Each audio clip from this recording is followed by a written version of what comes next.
السلام علیکم، شبتان بخیر. و مجموعه خبری این ساعت از ژاندون خوش آمدین. در نخست سرخط خبرها: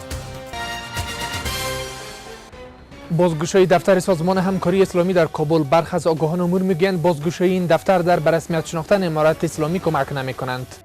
دوی باید د نړیوالو مشروع غوښتنې د دغه ځورېدلي ولس لپاره ومني، ولې دلته ولس کړېدلی، ځورېدلی، دردېدلی ده. بس ته نوره دوی باید د نړیوالو سره تفاهم وکړي د سیاسي او اقتصادي لحاظه. شکایت خبرنگاران از بحر ندسترسی به اطلاعات. ندسترسی به اطلاعات و بازداشت خبرنگاران مشکلات عمده خبرنگاران است.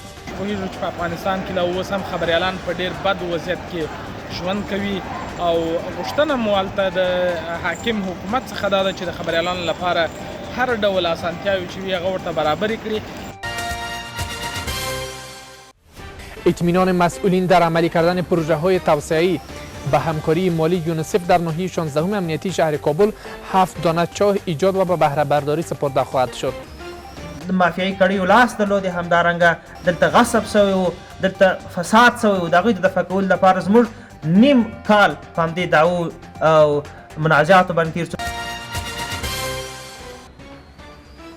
و در خبرهای جهان خواهید شنید که صحبت جو بایدن با رئیس جمهور چین شی جینگ پینگ.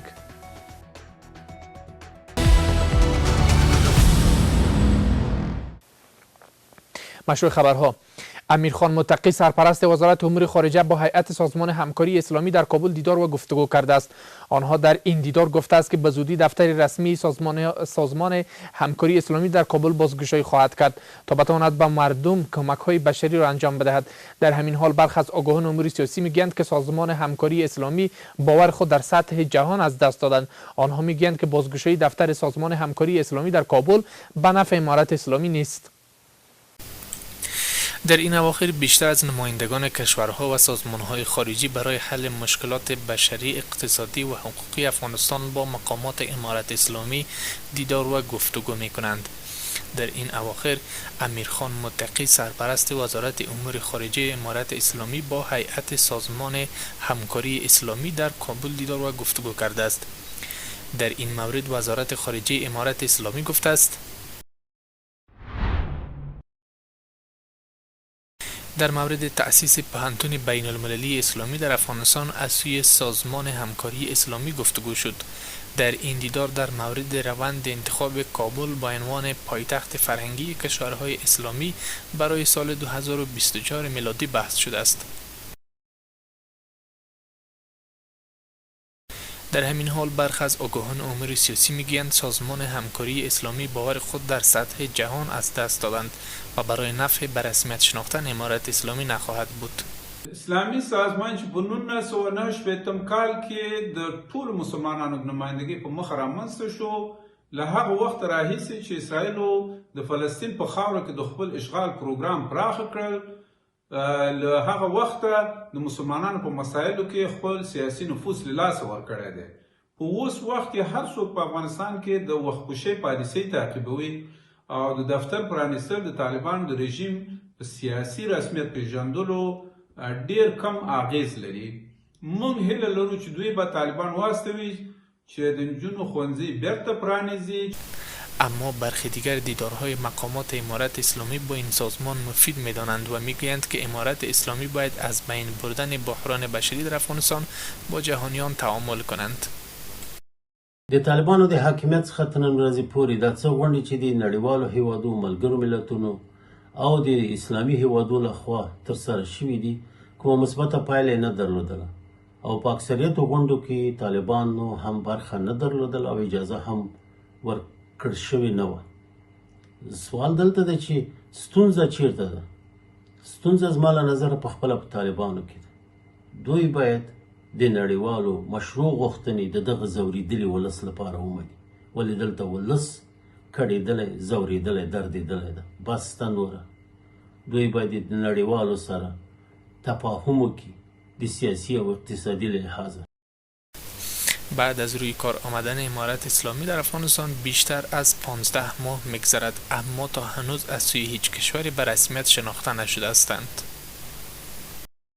عدم دسترسی به اطلاعات و امنیت خبرنگاران مشکلات عمده خبرنگاران است. این در حالی است که 2 سال پیش الیاس دایی خبرنگار رادیو آزادی در یک انفجار کشته شده است.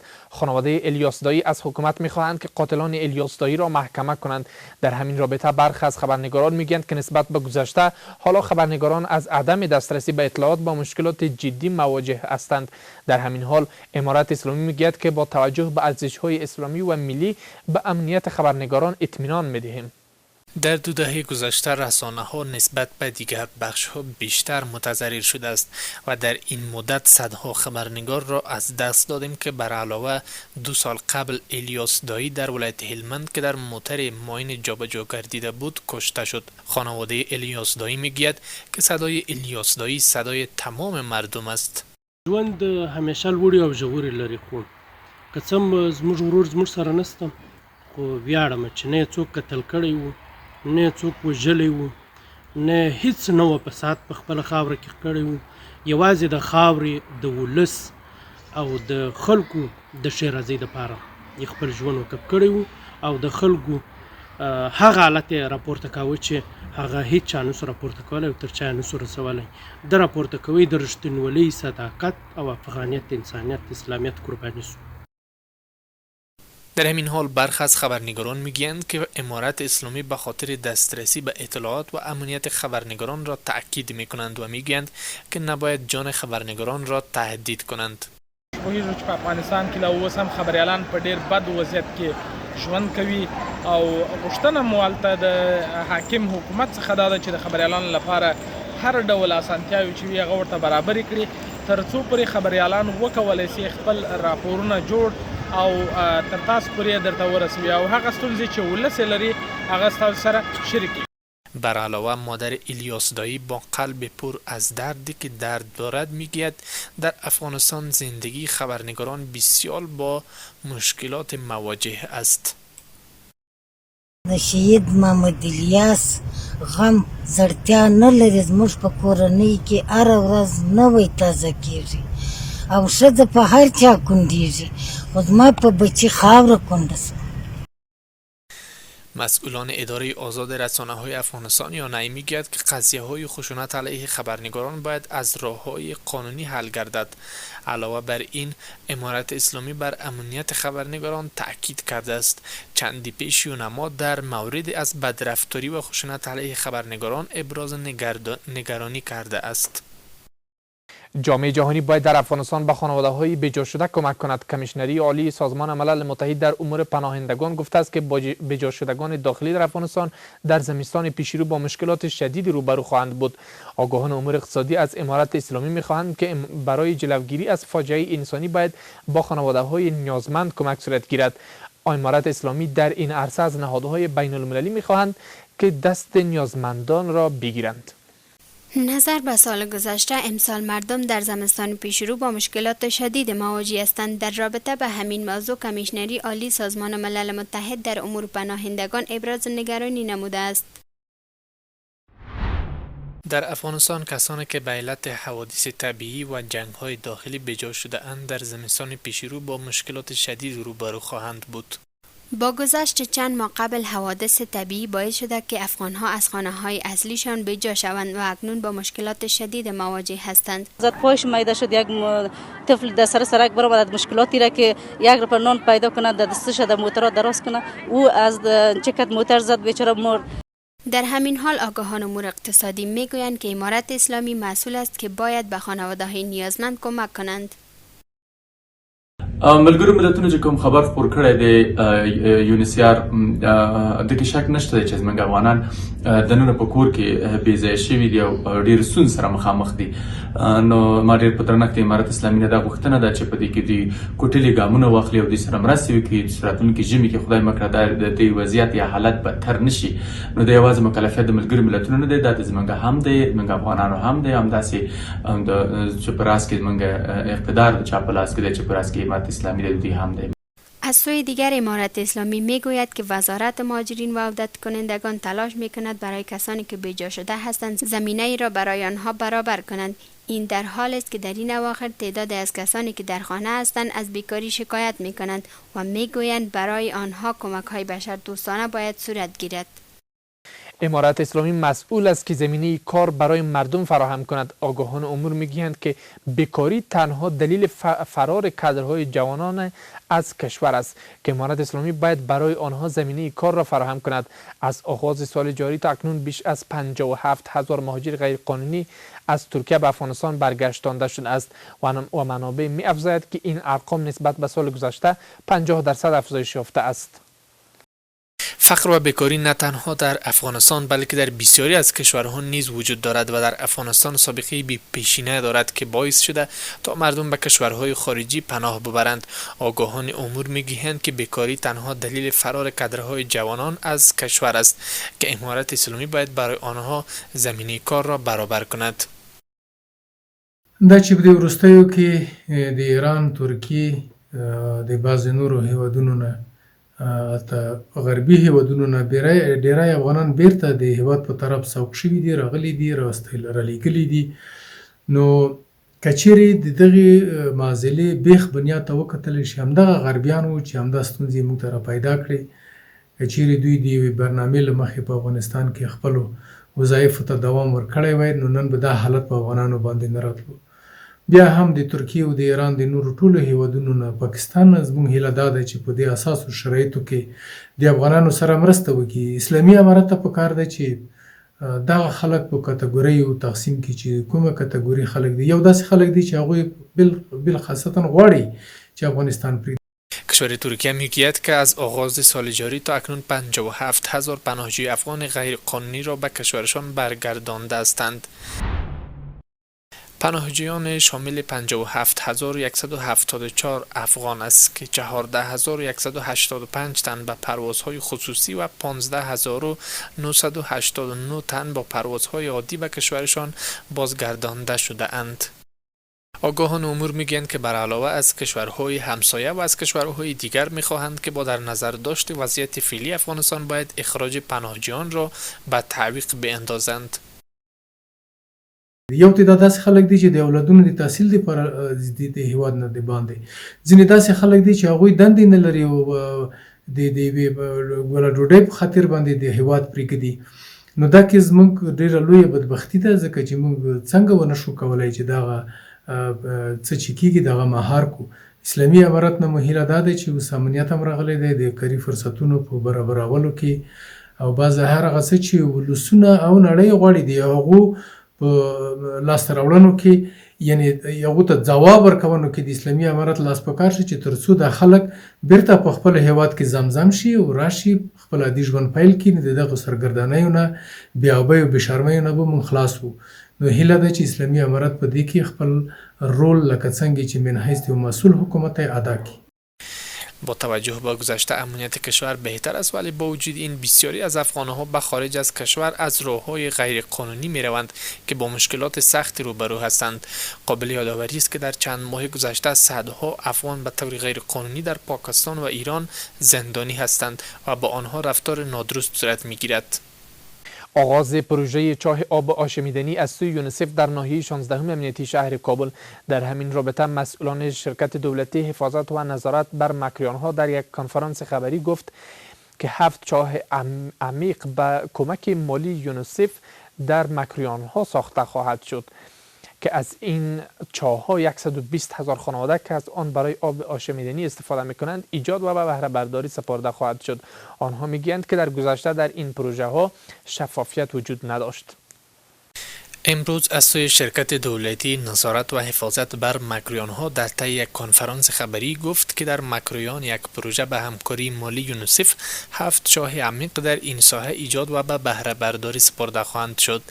این پروژه به ارزش 35 میلیون افغانی ایجاد و مشکلات مردم را نیز حل خواهند کرد. چې دا پروژه په ډېره ښه توګه سره تطبیق شوله او هیله مو هم دا ده چونکې د مکریانو شرکت او سیستمونه د ډیر استعمال له وجې د استهلاک مرحلې ته رسېدلي دي. د نورو سیستمونو او اړوندو برخو د بیا رغونې او ترمیم په برخه کې هم د یو بشردوستانه احساس له مخې د خلکو اړتیاو ته په کتو سره خپله همکاري ونه سپموي. ځکه دلته د مافیایي کړیو لاس درلودې، همدارنګه دلته غصب سوی و، دلته فساد سوی و. د هغوی د دفع کولو لپاره زموږ نیم کال په همدې دعوو او منازعاتو باندې تېر شو. خو له نیکه مرغه ټول په اصولي او هغه عدلي او قانوني پروسې په طی کولو سره هغه د شرکت په نفع باندې فیصله سوی. در همین حال مسئولین با کنفرانس خبری گفت که پیش از این مردم با مشکلات زیاد مواجه بودند. با ایجاد این پروژه مشکلات مردم را نیز حل خواهند شد.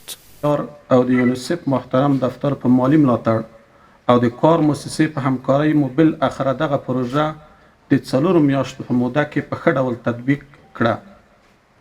د دغه پروژې ټول لګښت 15 میلیون افغانۍ دی چې 9 ژورې څاګانې او ورسره ټول لازم وسایل شامل دي. دغه 9 ژورې څاګانې د مکریانونو په مختلفو برخو کې موقعیت لري چې اوس د نوموړو څاګانو په مرسته زموږ د آب رسانۍ شبکه تقریبا 160,000 خلکو ته په کافی اندازه اوبه ورکوي. در همین حال آنها آب در زندگی انسان یک عنصر مهم می‌خوانند و تأکید کرد که باید از مصرف آب جلوگیری صورت گیرد. که د انسان تخلیق دی هم د اوبو څخه دی، که د نبات تخلیق دی هم د اوبو څخه دی، که د جنس حیوانیت تخلیق دی هم د اوبو څخه دی. نو اوبه هغه قدرمن شی دی چې هغه په ټول جهان کې د جهان گردش و دوران هغه د اوبو سره تعلق لري. مسئولین مؤسسه کار گفت که آنها در کشور در عرصه‌های مختلف فعالیت داشتند و به مردم کمک‌ها را فراهم می‌کنند. نوموړی پروژه د کار ملي مؤسسې لخوا د یونیسف په مالي مرسته د مکریانو په 2 ساحو کې تطبیق شو چې 15 څاګانې نوی کندل شوې دي او 2 څاګانې ریهابلیټیشن پروژه و. نوموړی پروژه د 15 میلیونو 4,1510 افغانو د یونیسف په مالي مرسته چې لګښت درلودو په اعلی کیفیت سره تطبیق شونه. این پروژه در حال در منطقه مکریان اول سپرده می شود که هنوز هم بیشتر از شهر نشینان با مشکلات زیاد روبرو هستند. نماینده وزارت خارجه ایالات متحده در امور زنان و حقوق بشر در افغانستان از محدودیت‌های تازه امارت اسلامی بر زنان ابراز نگرانی کرده و گفته است که ادامه این وضعیت سبب بی‌ثباتی و فقر در این کشور خواهد شد. خانم امیری اضافه کرده است که این افراط‌گرایی منجر به بی‌ثباتی، فقر و فرار بیشتر مردم از کشورشان خواهد شد. این در حالی است که وزارت امر بالمعروف و نهی از المنکر پس از منع ورود زنان به پارک‌های تفریحی در یک اقدام تازه استفاده زنان از کلب‌های ورزشی را منع کرده است. کرن دیکر شازدافیر سفارت آمریکا برای افغانستان نیز به این اقدام امارت اسلامی واکنش نشان داده است و گفته است که این تصمیم وزارت امر بالمعروف و نهی از این منکر حکومت امارت اسلامی یک معنای ندارد. بر اساس فرمان رهبر امارت اسلامی عبدالقدیر خموش، رئیس اداره ملی امتحانات کانکور برکنار و به جای او عبدالباقی حقانی سرپرست پیشین وزارت تحصیلات عالی سرپرست این اداره گماشته شده است. ذبیح‌الله مجاهد سخنگوی امارت اسلامی در توییترش نوشته است که بر اساس این فرمان گل محمد عثمان نیز به حیث سرپرست شورای طبی افغانستان تعیین شده است. از سوی هم رهبر امارت اسلامی صلاح الدین ایوبی را به حیث قماندان امنیه زابل گماشته است.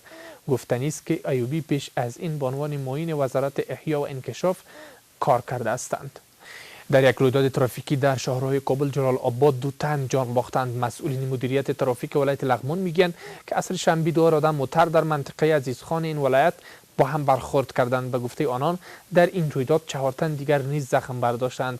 گفتنی است که خرابی جاده ها و به احتیاطی رانندگان همواره باعث وقوع رویدادهای ترافیکی در شهرهای کابل جلال آباد شده و جان مردم را میگیرند.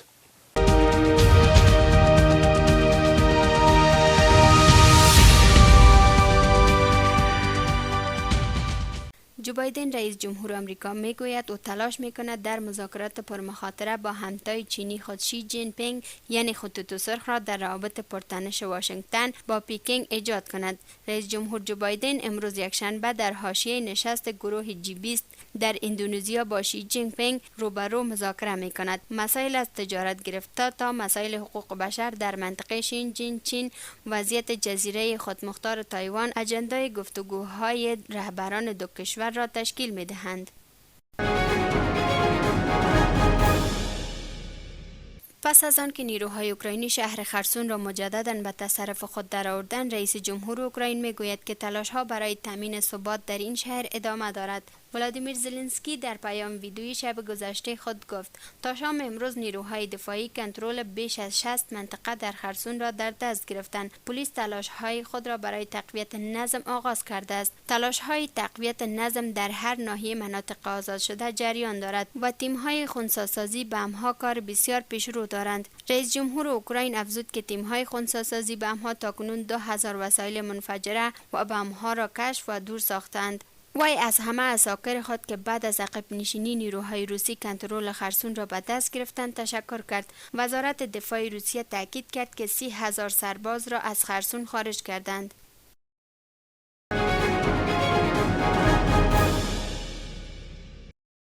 رجب طیب اردوغان رئیس جمهور ترکیه میگوید انقره به تلاش‌ها برای برگزاری دیالوگ صلح میان روسیه و اوکراین متحد است.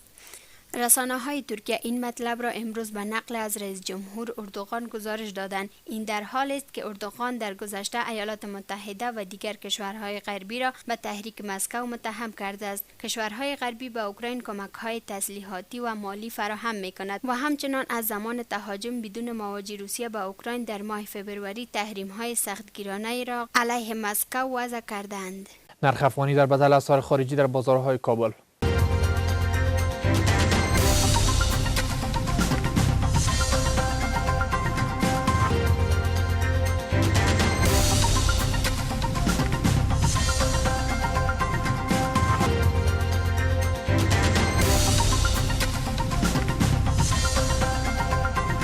وضعیت آب و هوای کابل و چند شهر دیگر افغانستان.